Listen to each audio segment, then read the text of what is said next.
Hi, Heartroom friends. We're in a really exciting part of the book in Little House in the Big Woods. I'm going to read to you today the story of Grandpa and the Panther. Your grandpa went to town one day and was late starting home. It was dark when he was riding his horse in the big woods, so dark that he could hardly see the road. And when he heard a panther scream, he was frightened, for he had no gun. How does a panther scream? Laura asked. Like a woman, said Pa. Like this. Then he screamed so that Laura and Mary shivered with terror. Maud jumped in her chair and said, "Mercy, Charles!" But Laura and Mary loved to be scared like that. I'm going to show you this page. Can you see it? It's quite large. The horse, with Grandpa on him, ran fast, for it was frightened too, but it could not get away from the panther. The panther followed through the dark woods. It was a hungry panther, and it came as fast as the horse could run. It screamed now on this side of the road, now on the other side, and it was always close behind. Grandpa leaned forward in the saddle and urged the horse to run faster.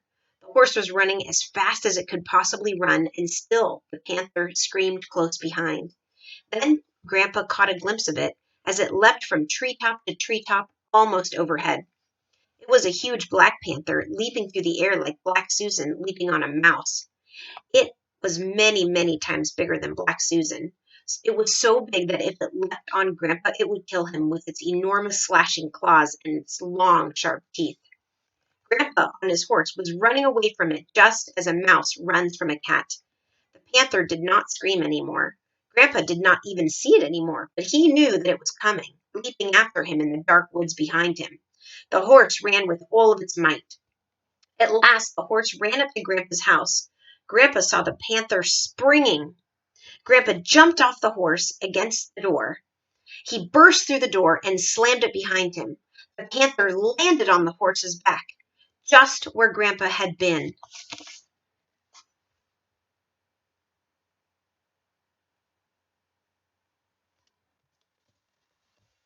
The horse screamed terribly and ran.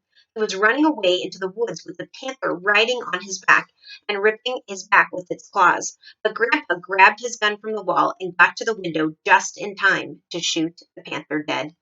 Grandpa said he would never go into the big woods without his gun. When Pa told this story, Laura and Mary shivered and snuggled closer to him. They were safe and snug on his knees, with his strong arms around them. They liked to be there, before the warm fire, with Black Susan purring on the hearth, and good dog Jack stretched out beside her.